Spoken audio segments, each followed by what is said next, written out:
Ce soir, nous allons commencer par cette note malheureuse. Vous connaissez tous, parce que le Congo aujourd'hui pleure son artiste à la personne de Wemba Dio Shongo, Papa Wemba, qui nous a quittés depuis le dimanche. Le corps est arrivé au pays. Nous pensons que nous serons le pleurer, nous serons l'honorer, parce qu'il est parmi ces musiciens qui honorent également le pays, non seulement au niveau national, non seulement au niveau africain, mais au fait, c'est confirmé par la mort qu'il était en tout cas reconnu au niveau mondial comme un grand artiste. Nous le plairons et nous pensons que nous serons l'honorer jusqu'au jour de l'enterrement. Ici, vous savez que nous réfléchissons objectivement parce que nous n'aimons jamais faire éloge des gens. C'est alors que nous vous avons promis la pensée d'Héraclite de Fès jusqu'à la fin de cette année 2016. L'année que nous avons promis élection. 4 mois sont passés aujourd'hui sans qu'on ait élection. Et nous tergiversons. Jusqu'à quand? Ce philosophe, justement pour interpeller surtout les acteurs politiques, majorité comme au pouvoir, qui comprennent que tous vont passer, la nation va rester. Aujourd'hui, Papa Wemba nous a laissé, il est parti. Il a laissé le pays. Autant pour les autres, vous passerez, vous n'êtes que des humains, changez le comportement. Nous allons évoquer aujourd'hui à notre philosophe, en même temps psychologue, Jean-Jacques Rousseau, lui qui parle du consensus, il pense qu'il est bon d'avoir un consensus des cœurs. Ouvrez vos cœurs et non un consensus des arguments. Parce que par les arguments, vous voyez vos intérêts privés. Il n'aime pas ce consensus des arguments parce que généralement, il se solde par des démagogies, des discours démagogiques. Voilà, ça c'est l'esprit de notre émission. Mais aujourd'hui, nous allons échanger sur des questions, en tout cas à notre niveau, nous estimons essentielles. Le social sera largement abordé parce qu'avec votre invité, souvent c'est vers la fin que nous abordons cette question, mais nous pensons que si ce n'est pas au début, c'est probablement au milieu, nous allons aborder largement la question du social. Parce que vous savez, on a interpellé le Premier ministre la fois passée au Parlement, il est allé répondre. Et alors, est-ce qu'il a convaincu? Il est encore au pouvoir alors qu'il démissionnerait selon certaines personnes parce que la question sociale pose des problèmes. Infrastructures délabrées, montée des dollars, traque des coulounas qui traînent, gratuité de l'enseignement inappliquée, électricité pose problème, l'eau n'en parlons pas. Donc, on ne sait pas qu'est-ce qui va. Vous aviez suivi le meeting de l'opposition et également le PPRD l'a organisé à mémoire maintenant de la date du 24 avril. Aujourd'hui, 26 ans après, qu'est-ce que nous pouvons retenir? Aujourd'hui, on parle également d'une plateforme qui va sortir probablement début semaine prochaine de l'opposition pour soutenir Moïse Katumbi. Alors nous posons la question, là aussi on ne va pas fragiliser la dynamique parce qu'au sein de la dynamique, il y a aussi beaucoup d'ambitieux au niveau présidentiel. Quand certaines personnes, certains partis politiques se bloquent pour soutenir un candidat, nous pensons que là c'est une manière de fragiliser carrément l'opposition ou substantiellement la dynamique. Et le point de vue aussi de Freddy Matungulu, lui aussi veut aller comme candidat, il donne ses raisons. La saisine en interprétation par les députés de la majorité présidentielle. Ces députés ont saisi la Cour constitutionnelle pour interpréter les articles 70, 103 et 105. Là, franchement, nous nous posons la question, pourquoi avoir chassé Mobutu? Parce que si vous regardez de près la démarche, on a l'impression qu'on veut simplement rester un peu pendant longtemps possible au pouvoir. Et alors, mais pourquoi avoir chassé Mobutu?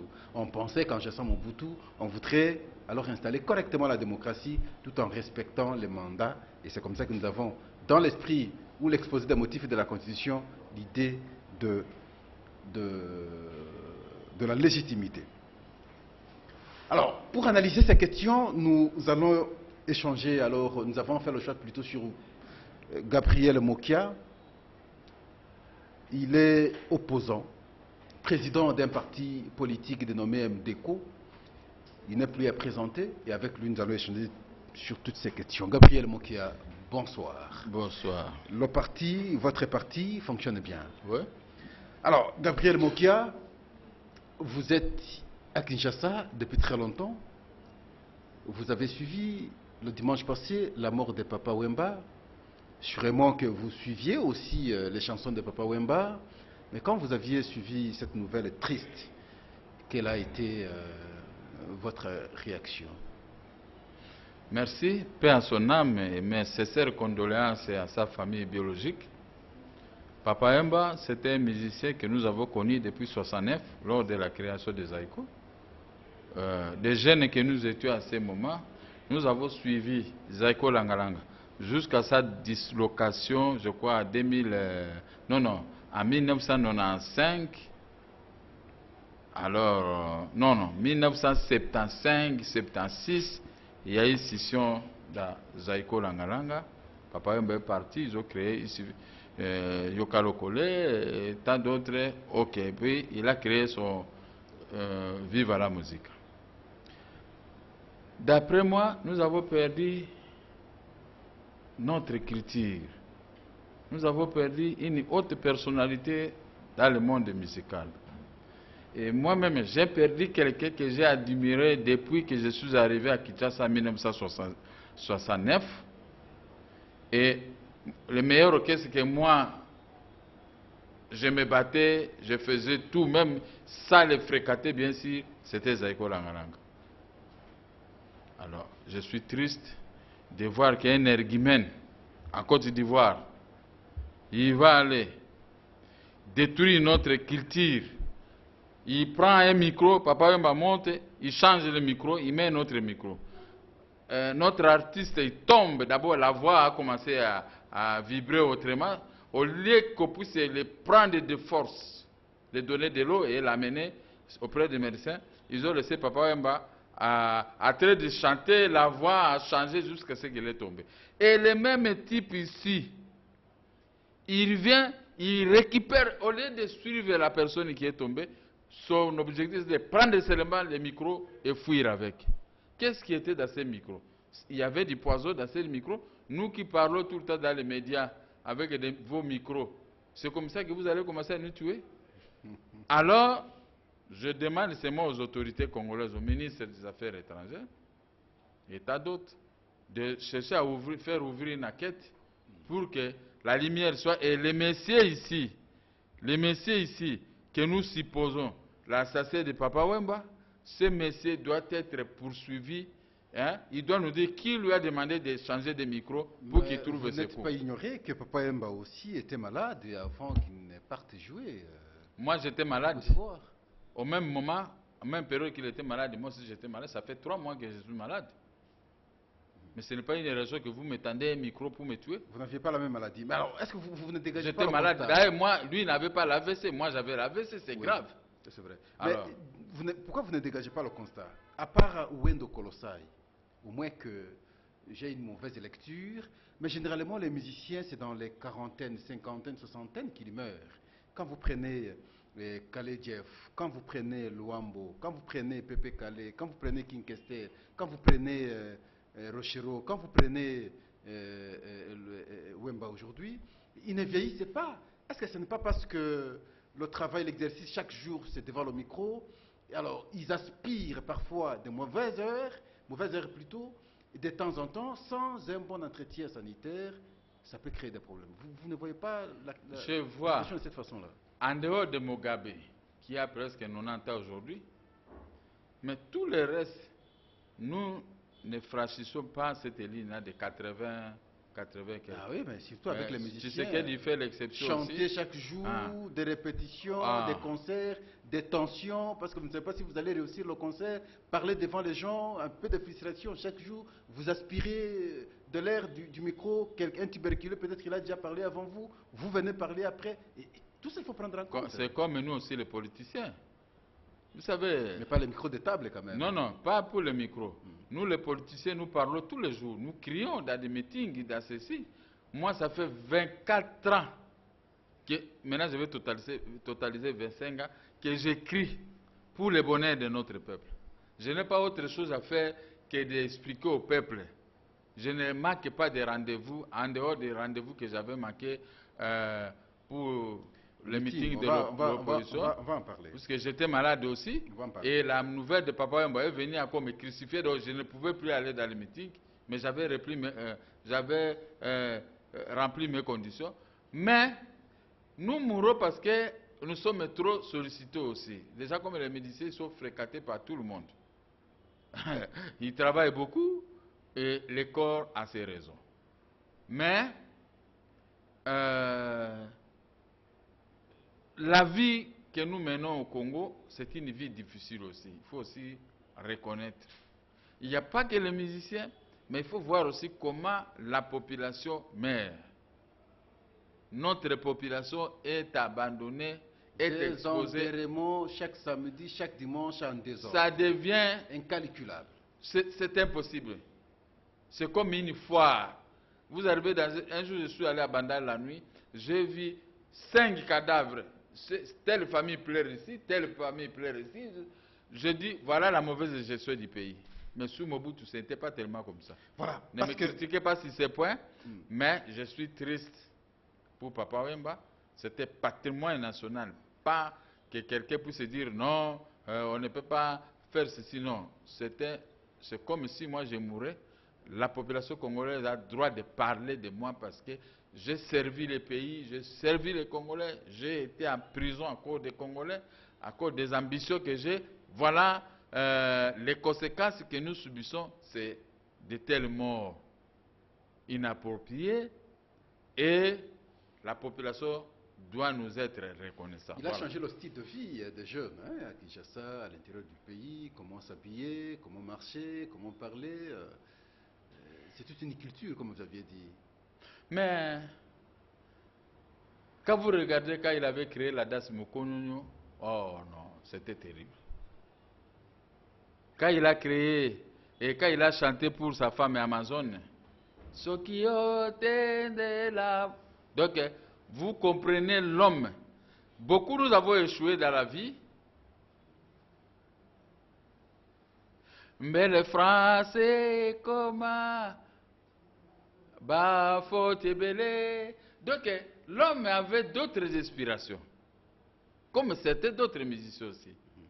Et ça, quand tu es avec ta femme, vous êtes mariés jusqu'à la fin de vos jours, les enfants, vous voyez les cocos, et même les cocos de coco, vous les voyez. Ça fait du plaisir. Ça fait du plaisir, ça c'est une bénédiction. Mais Papa Wemba a chanté parce qu'il en a vu. Il est né à 49 ans, avant nous. Parce qu'il en a vu et il a regroupé ça dans cette chanson que j'aime beaucoup. Et moi-même, quand j'écoutais cette chanson, je me mettais à sa place et cette chanson m'a laissé des chagrins, des soucis, puisque Wemba nous a condamnés. Moi, j'ai échoué dans mon foyer, dans cette chanson, et je suis resté avec des remords, bien que je sois en train de me reconstituer autrement. Voilà les hommes qui nous ont aidés dans la vie, que certaines personnes sont en train de les combattre, les insulter, non, ils étaient avec les PPRD, mais les PPRD, les autorités, ils ont trouvé l'argent ici dans la capitale. C'est l'argent de Mokia, l'argent de Papa Wemba, l'argent de tout le monde. Même si ils bouffaient cet argent, où est le problème? Voilà pourquoi nous évoquons souvent Héraclite d'Éphèse. Tout coule, tout passe, rien ne demeure. Ainsi, le vrai sens de la vie.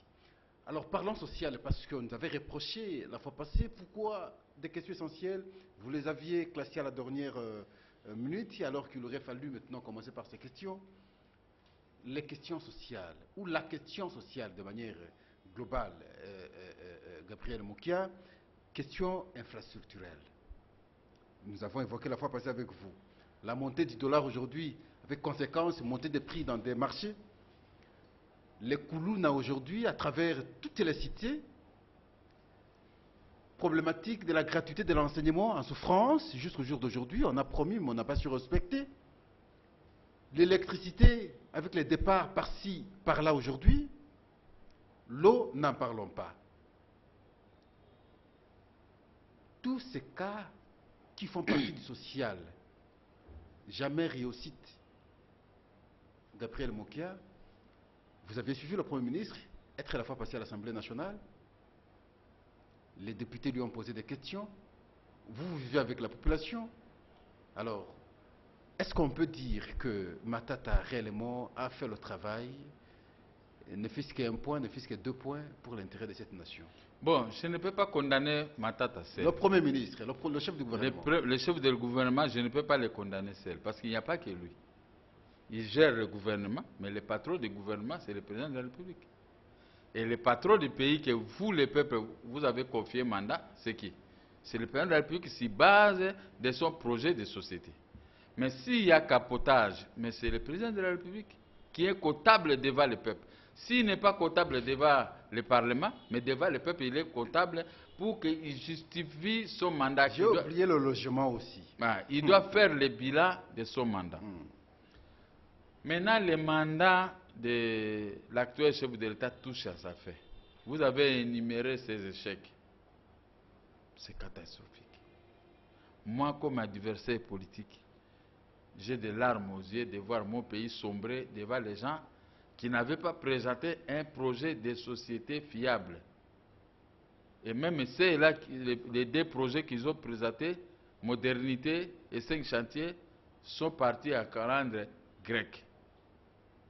Comment maintenant le peuple doit réagir de voir cet échec cruissant d'un homme qu'on a confié le mandat? Les Kourouna sont l'œuvre gouvernementale, parce que ça, ce sont des Kourouna des gouvernements.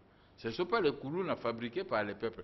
Ce sont les Kourouna gouvernementales. La question de la prise en charge par les parents pose problème. Non, mais les parents, vous les payez combien? Quand vous payez un parent 70 000 francs, il a 5 enfants. De cette façon-là que nous devons réfléchir, oui. Il a 5 enfants. Dis-moi maintenant, qu'est-ce qu'il peut faire avec les 70 000? Ça fait partie de l'échec de celui qu'on a confié mandat. Maintenant, les enfants grandissent, il n'est pas capable de les nourrir, d'acheter un pain, de payer un loyer, avec les 70 000 francs qu'on donne. Il faut qu'il y ait des Kourouna dans chaque famille. Moi, je souhaite qu'on évolue point par point très rapidement pour que les gens nous comprennent. D'abord, commençons par la question infrastructurelle. Aujourd'hui à Kinshasa. Moi, je voudrais qu'on parle d'une manière globale, parce que si nous allons ça, nous n'aurons pas beaucoup de temps. On aura le temps, on va vite. Les infrastructures dans notre pays, quel genre d'infrastructures que vous Les routes aujourd'hui à Kinshasa. Mais les routes n'existent pas, ça c'est le problème des gouvernements provinciaux. Ils se sont tapés des voitures, ils se sont tapés des salaires colossaux. Avec de mauvais contrats. Avec de mauvais contrats, mais le gouvernement provincial dort, ne fait rien. J'ai vu l'un d'eux à tête de pleurer là-bas à l'hôpital, moi aussi j'étais à l'hôpital. Un grand, là-bas de l'Assemblée provinciale. Quand il a pleuré, j'ai dit aux gens, même aux infirmiers, j'ai dit qu'il pleure, ce sont les moustiques qui l'ont piqué. Parce que c'est lui, ce sont eux qui sont dans la gestion. Insalubrité. Insalubrité, maintenant tu viens pleurer ici à l'hôpital à ton niveau, à ton âge. Nous pouvons pleurer parce que nous ne gérons pas les pays. Nous n'avons rien à voir et on ne nous aime pas. Alors, les routes, même des routes au centre-ville. Tout est délabré. Tout est délabré. Moi qui habite au centre-ville, je suis au centre-ville depuis 1973. En Ngiringiri, j'ai été 69 vers la fin, 70, 71, 72, à peu près 4 ans et demi. Et j'ai quitté la ville à 73 et je suis au centre-ville jusqu'à aujourd'hui. Mais ce n'était pas ce que je vois à l'avenue du commerce où je vois les autres avenues. Avenue de l'école, toutes ces avenues-là, avenues des travailleurs. Vous ne voyez pas seulement Gombe. Non, je parle d'abord miroir de la ville Gombe. Mais quand vous quittez maintenant la Gombe pour aller vers la cité... Il faut faire le pied seulement. Non, c'est pas... Il faut faire le pied seulement. Voilà. Et puis, ils nous ont donné une maladie de moto. Vous savez, j'avais un ami blanc que j'ai transporté l'autre jour. Évitons trop de commentaires parce que nous avons trop de petits points. Il est venu, je l'ai transporté dans ma voiture. On allait vers mon bureau. Vous savez, quand je sors le matin pour arriver dans mon bureau, je cherche des routes. D'accord. Quelle route? Et mon ami m'a dit, dans 2 jours, je prends l'avion parce que vous n'avez pas une capitale. C'est honteux pour moi. La montée du dollar sur le franc congolais, rapidement. Mais ça, c'est le cadre macroéconomique que je vous disais l'autre dans une émission. Une robe d'une petite fillette coûte 14 000 francs. Mais en réalité, on affiche, on dit c'est 10 $. Mais les 10 $, c'était 14 000 francs. Maintenant, le dollar rejoint maintenant, le franc congolais rejoint ce que je vous disais avant. Maintenant, le gouvernement vient de me rejoindre. Vient de me donner, nous tendons vers 11. $1 égale 11 000 francs. Phénomène Koulouna aujourd'hui. Mais le phénomène de Koulouna, c'est l'œuvre gouvernementale.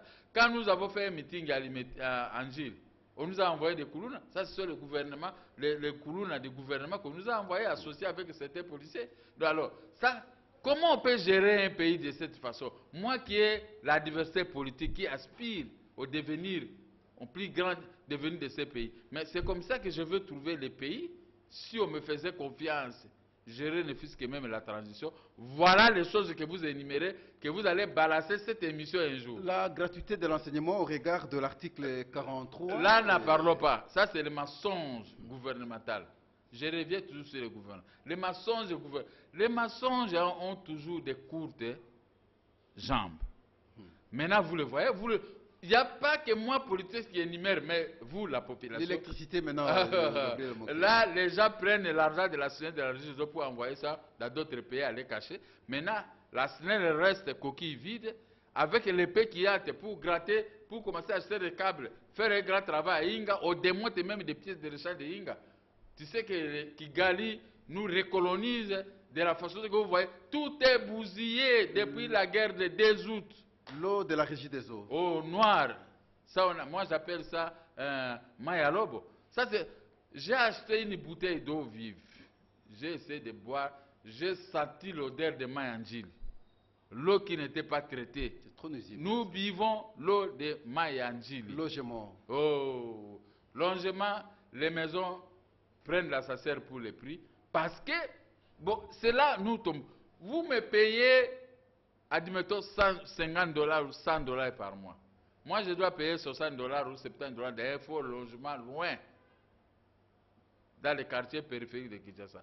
Mais il me reste $30 ou $40. Vous voulez maintenant que moi je vive quoi? Gabriel Moké, je vous prie de s'arrêter là parce qu'on ne comprend plus ce que nous faisons. Ah, merci beaucoup. Le pays nous appartient, mais nous avons l'impression que... Et c'est le gouvernement qui a échoué sur tous les plans. Voilà, le gouvernement a échoué sur tous les plans, comme vous le dites. Vous, et le gouvernement ne peut plus se présenter, nous présenter d'autres personnes de la majorité pour briguer notre mandat. Parce qu'au moment où nous parlons, tout l'argent du gouvernement est dans les... comment on appelle ça? Le Panama PPRD. Alors, dans le Panama où on a mis l'argent, maintenant on dit que l'argent, on ne doit pas organiser les choses parce qu'il y a pas... Je ne vous ai pas bien compris. Bah non, tu as compris, M. Joël, tu as compris, j'ai déjà dit. Et l'argent, la CENI cherche l'argent, mais l'argent est caché quelque part. Le gouvernement ne paye pas la dette intérieure. Même ceux qui ont commencé à payer, maintenant le gouvernement vous dit, nous n'avons rien dans nos caisses. Je le dis à connaissance de cause. Maintenant, quand le gouvernement n'a pas l'argent, c'est comme un père de famille. Tu n'as même pas $10 à poche pendant 1 mois. Mais ton enfant tombe malade. Le pays est tombé malade. La ville de Kinshasa est délabrée. Il n'y a pas de route. Et les caisses de l'État sont vides. Mais comment nous pouvons vivre? Un bon président de la République, il arrête. Il dit, j'ai échoué. Je ne peux pas sacrifier tout un peuple de cette façon. Trouver quelqu'un d'autre. Attendez, peut-être qu'il va se prononcer pour donner il ne va pas se prononcer au Dialingala Mbongo Elengi, pouvoir Elengi. D'accord. Il ne va pas se prononcer. Au contraire, ces gens ils cherchent à se maintenir pour liquider tout un peuple. Ce n'est pas possible. Parlons de la démocratie au pays, Gabriel Mokia, parce que le 24 avril 1990, nous avions suivi le discours du président Mobutu, où il a parlé de la démocratie. Il a parlé du multipartisme. Et le 24 avril 2016, on s'est souvenu, nous avions vu l'opposition organiser un meeting, le PPRD également a organisé son meeting. Le meeting de l'opposition, j'ai constaté que Moké était absent, Gabriel. Et alors, le message, le souvenir, bonne chose pour l'opposition. Le message de l'opposition a été très bon. On peut tirer quelles leçons alors? On va tirer comme leçon, l'opposition demande que l'organisation des élections dans les délais constitutionnels. C'est tout. Résumer ça dans ce sens. Et l'opposition ou la dynamique n'est pas allée à 4 jambes, reste dans la Constitution. Si on peut suivre la dynamique de l'opposition, on verra qu'il y aura la paix et la tranquillité dans notre pays. Ce sont les grands qui sont dans la dynamique. Mais je n'ai pas été au meeting, j'ai toujours été dans des meetings. Mais cette fois-ci, je suis arrivé à 7h30 sur les lieux de meeting. On a mis des militaires en tenue civile, on est venu le déposer devant moi. Ils ont commencé à jouer le ballon. au ballot pour embrouiller, pour qu'il n'y ait pas de meeting. Non, mais c'est un peu de physique. Ok, Non, parce qu'il faut mais on les a amenés avec les véhicules véhicules militaires, on les a déposés. Je suis arrivé, il y a un qui avait un gros ventre. Il voulait faire un ciseau. Moi qui jouais au foot. Mais l'homme a tombé comme un sac de manioc. J'ai dit, mais malgré que vous cherchez à empêcher le meeting, mais il ne faut pas mettre ces gens, mettez même les jeunes pour pouvoir nous bloquer. Mais cet homme, il est tombé, mais il va mourir. Et puis on l'a transporté.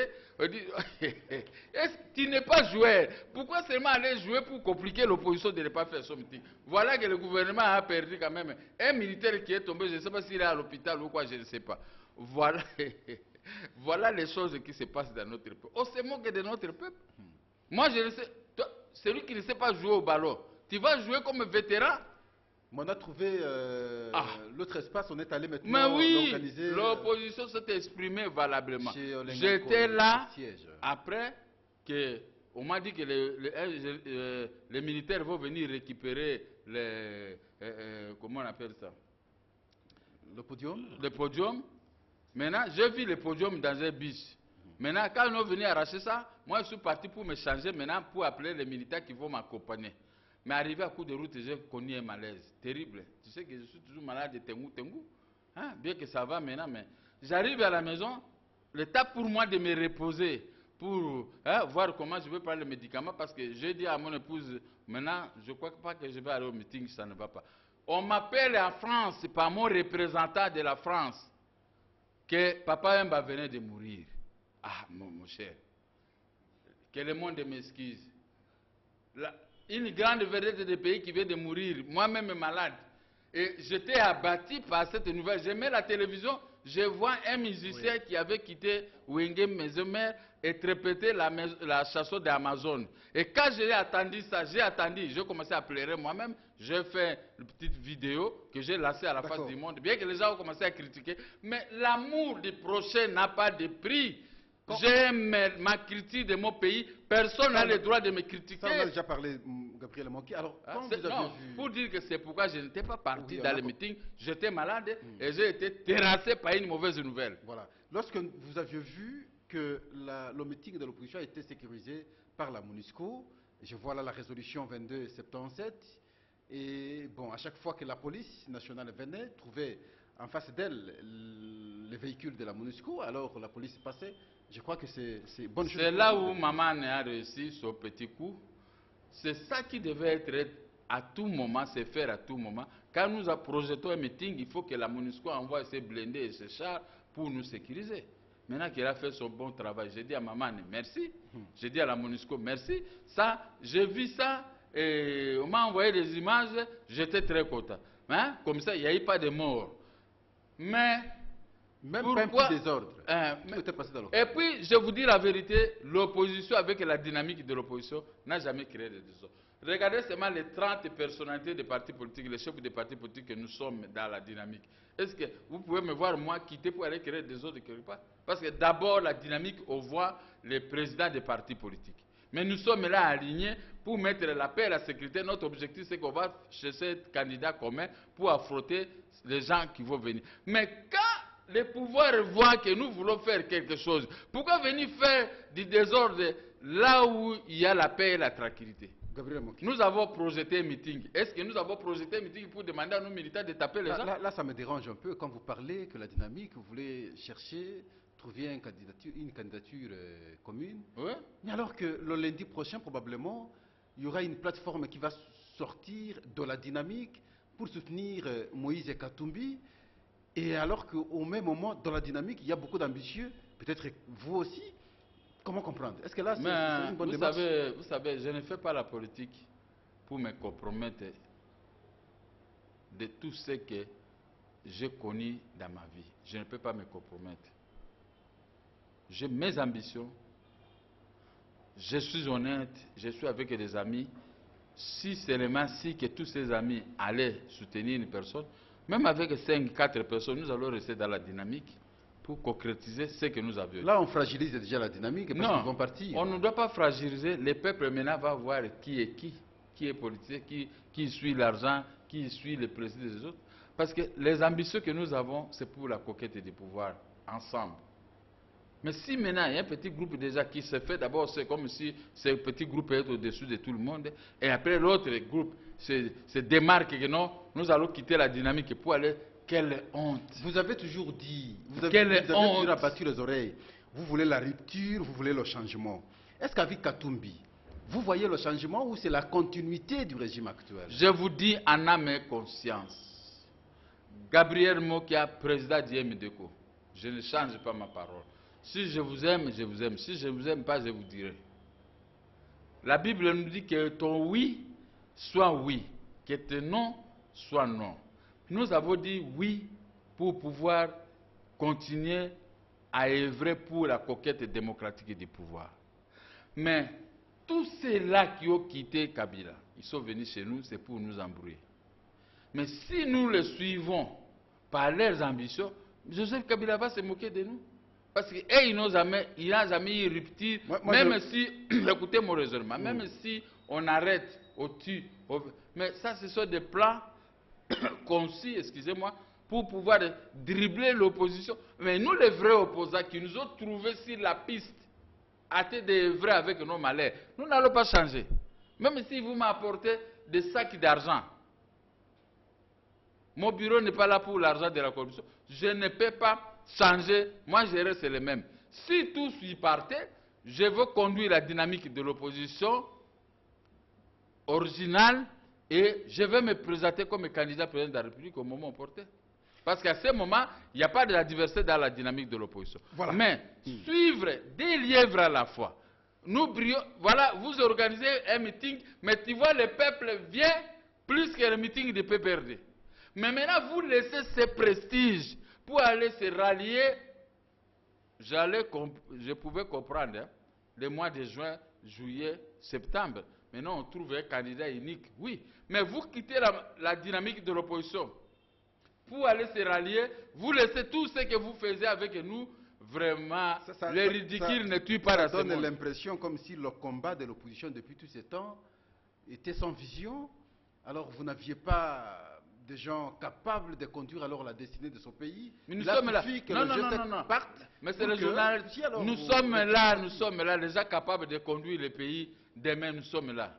C'est là les amoureux des biens matériels. Il ne faut pas les compter parmi nous. Hein? Merci. Moi qui ai sorti de la prison, qui peux avoir besoin de beaucoup d'argent pour me reconstituer. Mais je reste la même personne. Même la majorité présidentielle me respecte. Que certaines me disent, vous êtes l'homme. On ne te voit pas dans notre tableau. Mokia, vous êtes une personnalité respectable. Mais comme toujours, Mbanda, en public, on dit Makamuninga n'est Mbanda. Ça c'est normal, c'est de leur droit. Mais faire ce que vous nous faites des remarques, j'ai des larmes aux yeux. Ça fait mal. En tout cas, voilà, nous aurons connu tout ce que nous aurons à déplorer. Si c'est avec la même classe politique, nous commençons à avoir peur. Alors, Gabriel Mokia, parlons de la saisine, maintenant en interprétation par les députés de la majorité présidentielle auprès de la Cour constitutionnelle, pour interprétation bien entendu des articles 70, 103 et 105.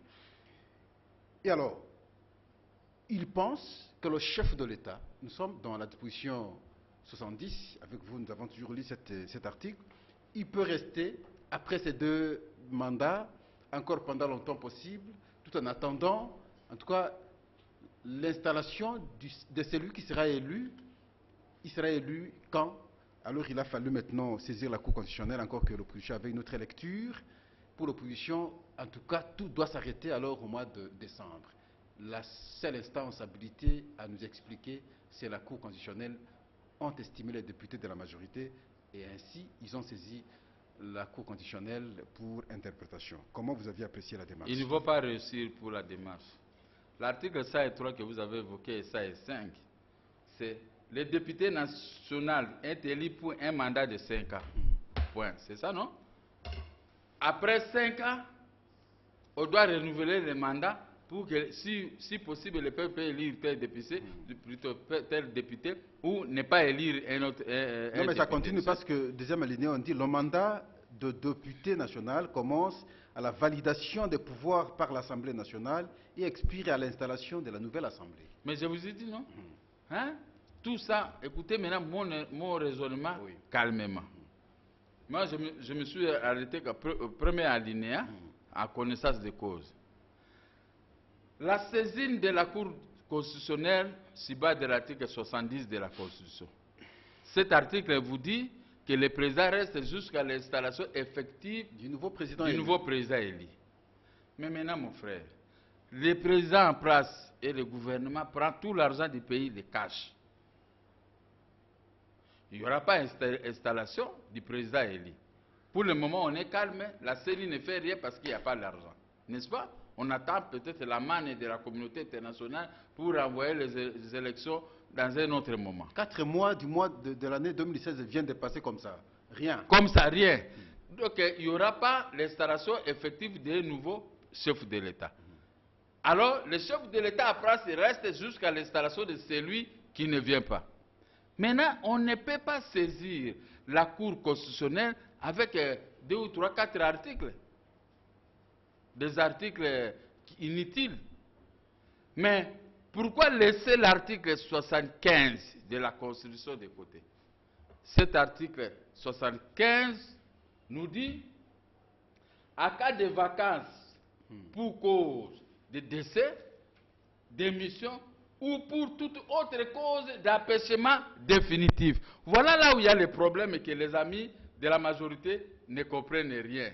Ils lisent, mais ils refusent. Ou pour toute autre cause de l'empêchement définitif. Vous savez ce qu'ils vous expliquent? Laissez-moi seulement... Je vous donne l'élément, vous allez analyser. Ils disent que cela n'est possible qu'au cours du mandat du chef, lorsqu'un cas surgit, c'est alors que, à ce moment-là, celui du Sénat peut prendre le pouvoir pour organiser les élections. Si ce n'est pas en cours du mandat, parce qu'ici on est à la fin de ces 2 mandats, mais on ne sait pas voir les élections, selon la majorité, on ne peut pas revenir maintenant à l'article 75. Non. Écoutez, mon frère, moi, je n'ai pas l'art de mentir aux Congolais.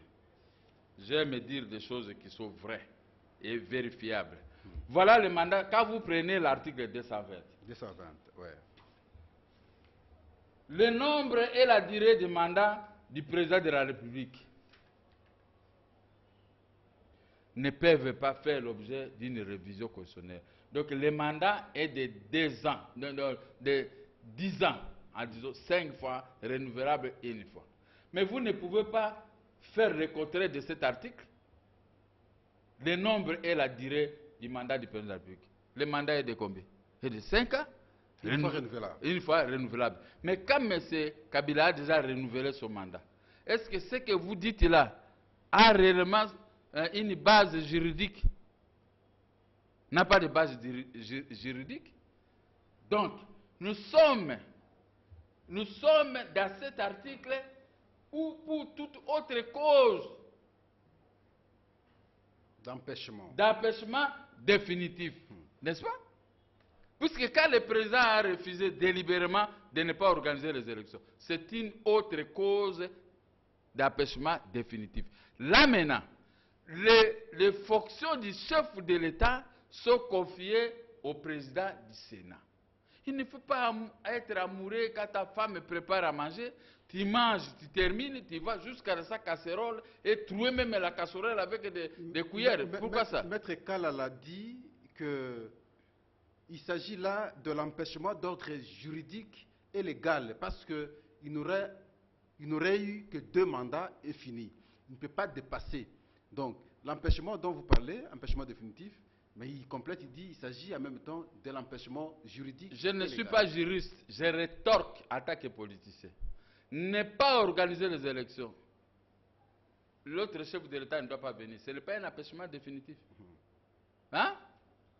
Eux, ils parlent la juridisme, moi je parle la politique. Ne pas organiser les élections, vous retardez les élections, ce qui n'est pas prévu par la Constitution. C'est une autre cause. Comment prouver, parce que c'est là où nous devons réfléchir, Gabriel, comment prouver que c'était à dessein qu'on ne voulait pas organiser les élections? Oui, c'était à dessein, parce que quand vous avez pris le pouvoir, dès le premier jour, vous devez mettre l'argent pour l'organisation des élections de côté à chaque année. Chaque année, vous devez mettre de l'argent. Il faut compléter les montants. Vous pouvez même tabler sur 1,5 milliard. L'argent du pays n'a pas de prix. Ça reste. Mais quand vous bouffez cet argent vous-même, les députés, ils ont dit qu'ils mettaient 250 millions de dollars chaque exercice. N'est-ce pas? Maintenant, cet argent ne se voit pas. Il a fallu que les députés convoquent les chefs de l'État, même s'ils n'ont pas droit, on doit demander au chef de l'État, on doit demander au chef du gouvernement, qui est comptable devant eux.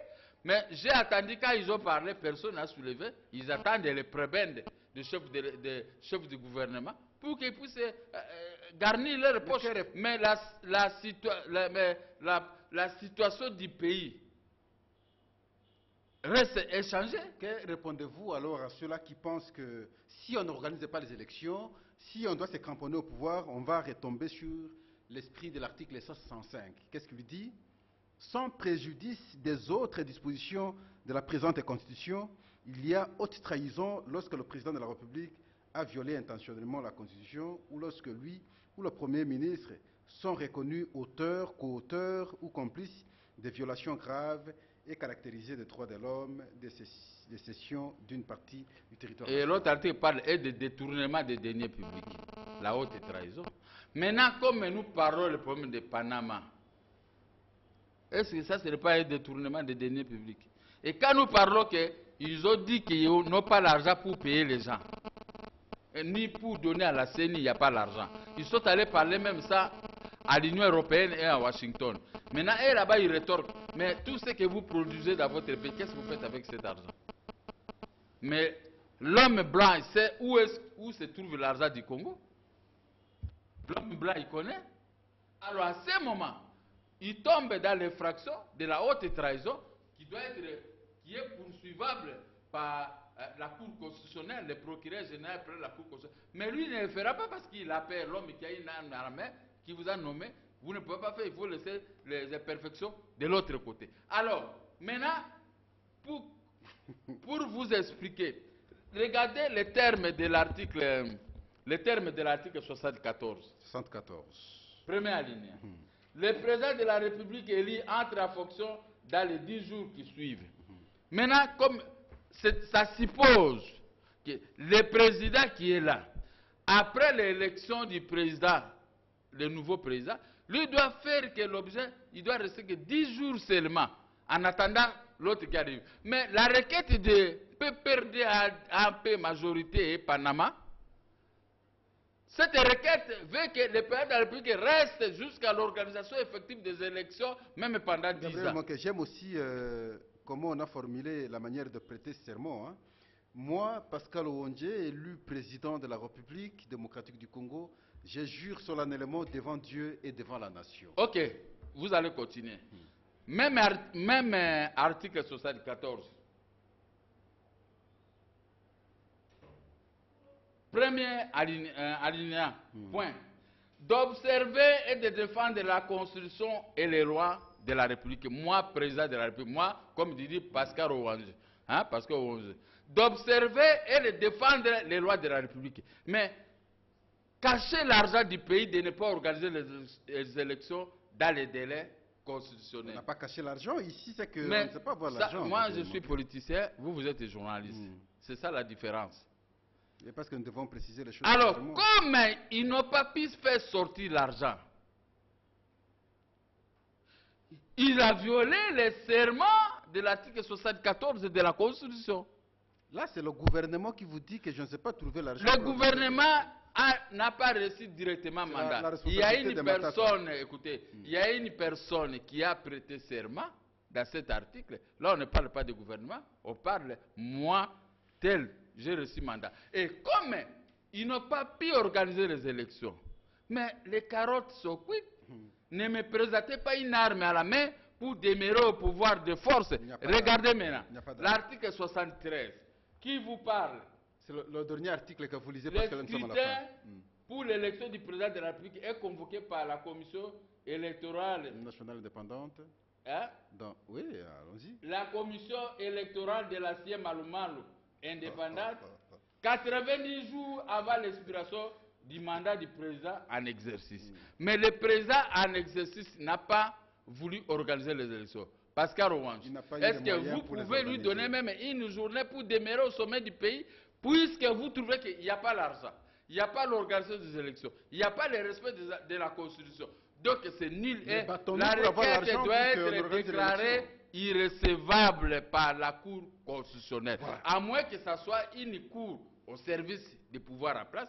Là, nous allons, nous, les peuples, tirer des conséquences et envers la Cour, envers ceux qui gèrent le pays. Maintenant, on verra ce qui va se passer. Je sais qu'avec vous, nous ne serons pas terminés, mais sinon nous sommes à la fin, Gabriel Mokia. Alors nous vous remercions. C'est moi qui vous remercie. Prochainement, on sera encore avec vous. Très bien. N'hésitez pas à nous répondre positivement. Très bien. Nous sommes à la fin de l'émission que nous avons reçue pour vous, Gabriel Mokia, président national du MDECO. Et voilà, avec lui, on a échangé sur des questions qui intéressent la vie nationale. Nous pensons que vous aviez apprécié ce point de vue. Nous vous rappelons, comme d'habitude, la pensée d'Héraclite et d'Éphèse. Tout coule, tout passe, rien ne demeure. Voilà, nous plaît.